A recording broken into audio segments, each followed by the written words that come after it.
श्रीमद्वाल्मीकि रामायण सुंदरकांड अध्याय 27 त्रिजटा का स्वप्न, राक्षसों के विनाश और श्री रघुनाथ जी की विजय की शुभ सूचना। सीता ने जब ऐसी भयंकर बात कही तब वे राक्षसियां क्रोध से अचेत सी हो गईं और उनमें से कुछ उस दुरात्मा रावण से वो संवाद कहने के लिए चल दीं। तत्पश्चात भयंकर दिखाई देने वाली वे राक्षसियां सीता के पास आकर पुनः एक ही प्रयोजन से संबंध रखने वाली कठोर बातें, जो उनके लिए ही अनर्थकारिणी थी, कहने लगी। पापपूर्ण विचार रखने वाली अनार्य सीते, आज इसी समय ये सब राक्षसियां मौज के साथ तेरा यह मांस खाएंगी। उन दुष्ट निशाचारियों के द्वारा सीता को इस प्रकार डराई जाती देख बूढ़ी राक्षसी त्रिजटा, जो तत्काल सोकर उठी थी, उन सबसे कहने लगी, नीच निशाचारियों, तुम लोग अपने आप को ही खा जाओ। राजा जनक की प्यारी बेटी तथा महाराज दशरथ की प्रिय पुत्रवधू सीता जी को नहीं खा सकोगी। आज मैंने बड़ा भयंकर और रोमांचकारी स्वप्न देखा है, जो राक्षसों के विनाश और सीतापति के अभ्युदय की सूचना देने वाला है। त्रिजटा के ऐसा कहने पर वे सब राक्षसियां, जो पहले क्रोध से मूर्छित हो रही थीं, भयभीत हो उठी और त्रिजटा से इस प्रकार बोलीं, अरे बताओ तो सही, तुमने आज रात में ये कैसा स्वप्न देखा है। उन राक्षसियों के मुख से निकली हुई यह बात सुनकर त्रिजटा ने उस समय वह स्वप्न संबंधी बात इस प्रकार कही, आज स्वप्न में मैंने देखा है कि आकाश में चलने वाली एक दिव्य शिबिका है। वह हाथी दांत की बनी हुई है। उसमें 1000 घोड़े जुते हुए हैं और श्वेत पुष्पों की माला तथा श्वेत वस्त्र धारण किए स्वयं श्री रघुनाथ जी लक्ष्मण के साथ उस शिबिका पर चढ़कर यहाँ पधारे हैं। आज स्वप्न में मैंने ये भी देखा है कि सीता श्वेत वस्त्र धारण किए श्वेत पर्वत के शिखर पर बैठी हैं और वह पर्वत समुद्र से घिरा हुआ है। वहाँ जैसे सूर्य देव से उनकी प्रभा मिलती है, उसी प्रकार सीता श्री रामचंद्र जी से मिली हैं। मैंने श्री रघुनाथ जी को फिर देखा। वे 4 दांत वाले विशाल गजराज पर, जो पर्वत के समान ऊंचा था, लक्ष्मण के साथ बैठे हुए बड़ी शोभा पा रहे थे।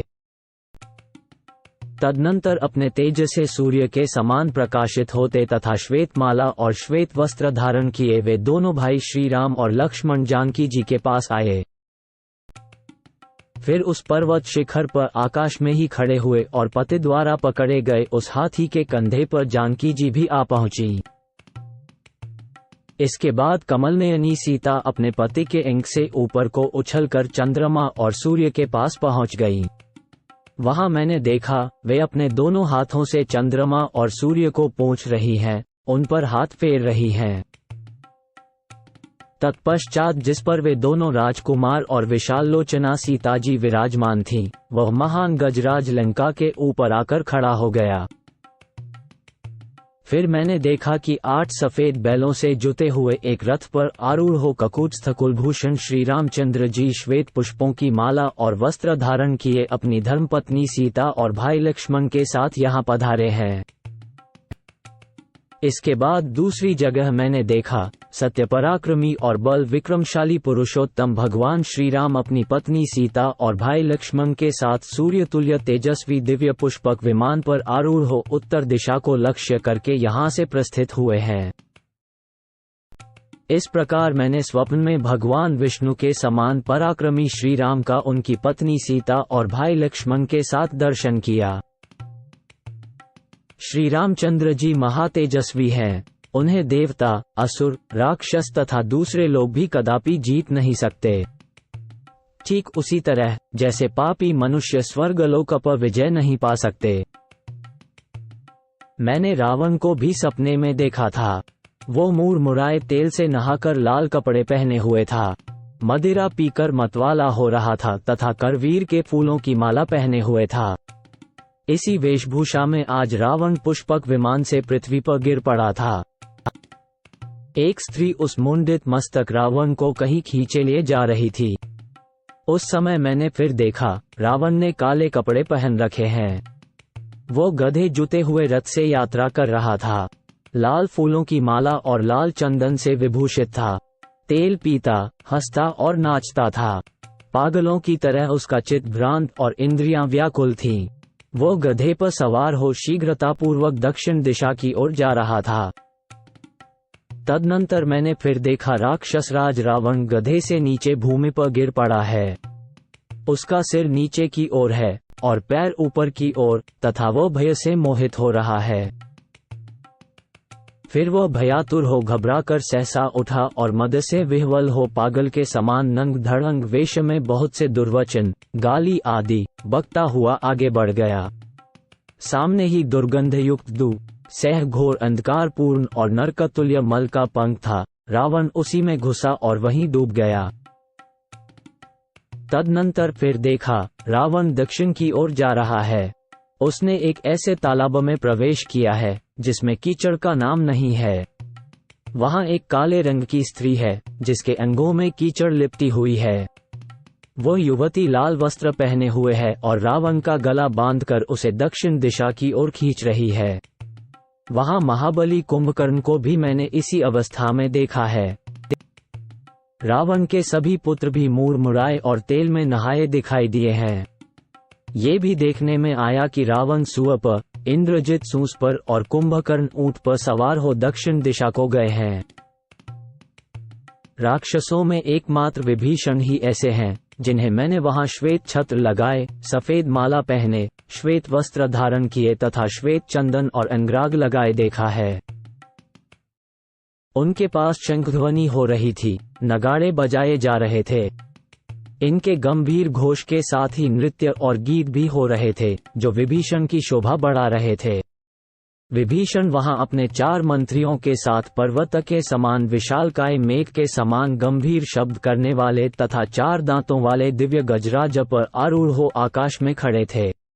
33-35 ये भी देखने में आया कि तेल पीने वाले तथा लाल माला और लाल वस्त्र धारण करने वाले राक्षसों का वहां बहुत बड़ा समाज जुटा हुआ है एवं गीतों और वाद्यों की मधुर ध्वनि हो रही है।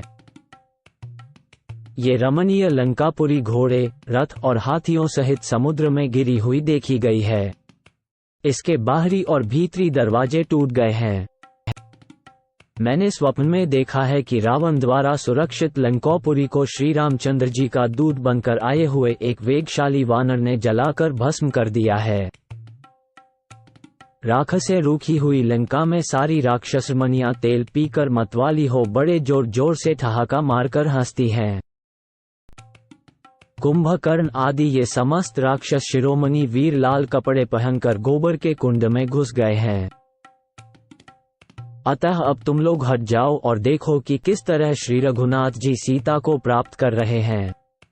वे बड़े अमरशील हैं, राक्षसों के साथ तुम सबको भी मरवा डालेंगे। जिन्होंने वनवास में भी उनका साथ दिया है, उन अपनी पतिव्रता भार्या और परमादरणीय प्रियतमा सीता का इस तरह धमकाया और डराया जाना श्री रघुनाथ जी कदापि सहन नहीं करेंगे। अतः अब इस तरह कठोर बातें सुनाना छोड़ो, क्योंकि इनसे कोई लाभ नहीं होगा। अब तो मधुर वचन का ही प्रयोग करो। मुझे तो यही अच्छा लगता है कि हम लोग विदेहनंदिनी सीता से कृपा और क्षमा की याचना करें।